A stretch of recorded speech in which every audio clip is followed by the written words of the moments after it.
और वक्फ संशोधन विधेयक 2024 के लिए बनी जेपीसी यानी कि संयुक्त संसद की समिति के अध्यक्ष जगदंबिका पाल की मौजूदगी में अहम बैठक हुई और इस बैठक में समिति ने संशोधन के 14 प्रस्तावों को मंजूरी किया है और विपक्ष के सभी प्रस्तावों को खारिज कर दिया गया है।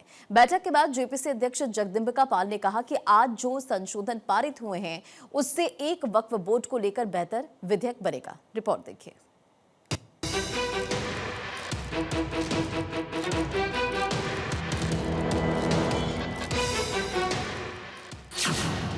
वक्फ बोर्ड बिल पर विपक्ष चित। वक्फ संशोधन विधेयक को जेपीसी की मंजूरी। सत्ता पक्ष के 14 संशोधन पास, विपक्ष के सुझाव खारिज। वक्फ संशोधन विधेयक को लेकर जेपीसी की बैठक लगातार जारी है। कभी देश के संसद भवन में तो कभी देश के दूसरे शहरों में मीटिंग हो रही है। सोमवार को एक बार फिर जेपीसी की बैठक हुई जिसमें संशोधन सुझाव को लेकर मंथन किया गया। बैठक में 44 संशोधन पर चर्चा की गई। सत्ता पक्ष के 14 संशोधनों को स्वीकार किया गया। विपक्ष के सभी सुझाव को खारिज कर दिया गया। जो अमेंडमेंट्स पे संशोधन आए थे उन संशोधन को हमने प्रस्तुत किया जेपीसी के सामने। उस पे हमने कहा सहमति है। फिर हमने उस पे वोट के मतदान की प्रक्रिया का अवसर दिया और एक एक संशोधन पे मतदान हुआ जिसमें बीजेपी और एनडीए के द्वारा लाए गए जो 14 संशोधन थे क्लाजेज में, 14 क्लाजेज में, वो बहुमत से अडॉप्ट किए गए। जो विपक्ष के द्वारा लाए गए थे उन पे भी मैंने वोटिंग कराई, वो अल्पमत होने के कारण टर्न डाउन हो गए। जेपीसी की बैठक में हुई वोटिंग में सत्तारूढ़ सरकार की ओर से संशोधनों के पक्ष में 16 सांसदों ने वोटिंग की, जबकि विपक्ष के 10 सदस्यों ने इसके विरोध में वोटिंग की। संशोधनों में विपक्ष को बिल के 44 क्लॉजों को लेकर आपत्ति थी, लेकिन इन्हें खारिज कर दिया गया।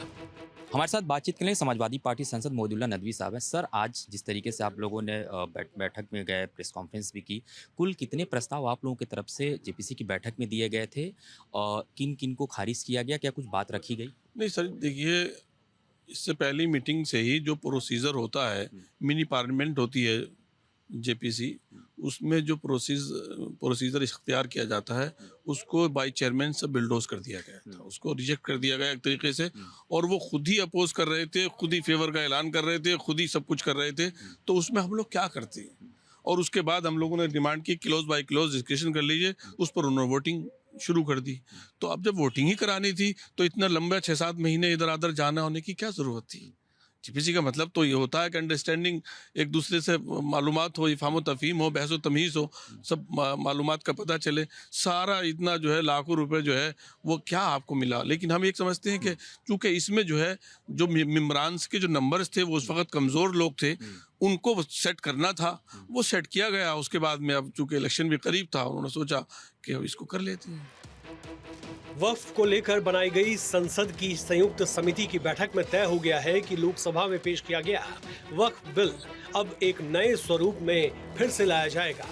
जेपीसी ने सोमवार को एनडीए गठबंधन के सदस्यों की ओर से प्रस्तावित सभी संशोधनों को स्वीकार कर लिया है।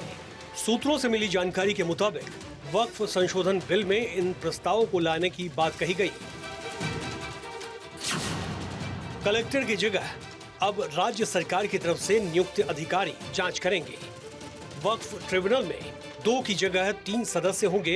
अब एक इस्लामिक स्कॉलर नया जुड़ेगा।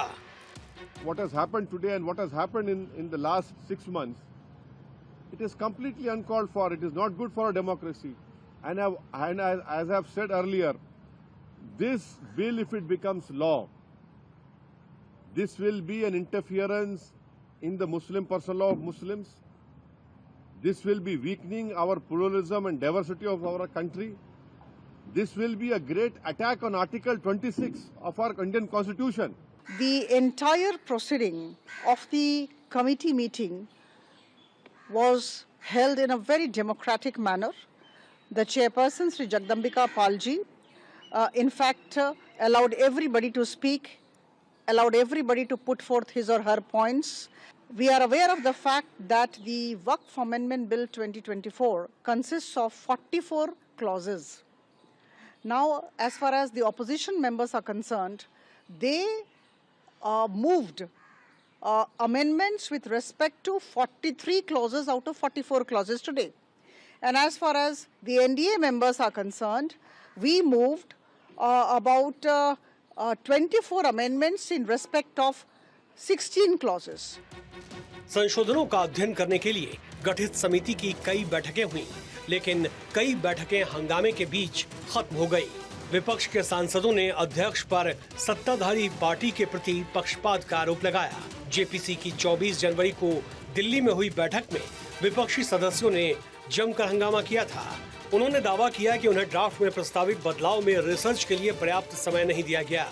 आरोप लगाया कि बीजेपी दिल्ली चुनाव के कारण वक्फ संशोधन विधेयक पर रिपोर्ट को संसद में जल्द से जल्द पेश करने पर जोर दे रही है। हंगामे के चलते समिति ने बैनर्जी ओवैसी समेत 10 विपक्षी सांसदों को एक दिन के लिए सस्पेंड कर दिया। अब आपको बताते हैं वक्फ बोर्ड कानून में क्या क्या बदलाव की बात कही गई है। वक्फ बोर्ड का कानून पुराना है, नया प्रस्तावित बिल। जमीन पर दावा करने वाले सिर्फ ट्रिब्यूनल में अपील कर सकता है। जमीन पर दावा करने वाले ट्रिब्यूनल के अलावा कोर्ट में अपील कर सकेगा। ट्रिब्यूनल के फैसले को चुनौती नहीं दी जा सकती है। ट्रिब्यूनल के फैसले को एचसी में चुनौती दी जा सकती है। सदस्य के रूप में किसी महिला की एंट्री पर मनाही है। 2 महिला और अन्य धर्म के 2 सदस्यों को एंट्री मिलेगी। 8 अगस्त को वक्फ संशोधन विधेयक लोकसभा में पेश करने के तुरंत बाद इस समिति का गठन किया गया था। विपक्षी दलों ने इस विधेयक में प्रस्तावित संशोधनों को मुस्लिम समुदाय के अधिकारों का उल्लंघन बताते हुए कड़ी आलोचना की। वहीं सत्तारूढ़ बीजेपी का कहना है कि ये संशोधन वक्फ बोर्ड की कार्यप्रणाली में पारदर्शिता लेकर आएगा और उन्हें जवाबदेह बनाएगा। Bureau report, Bharat 24।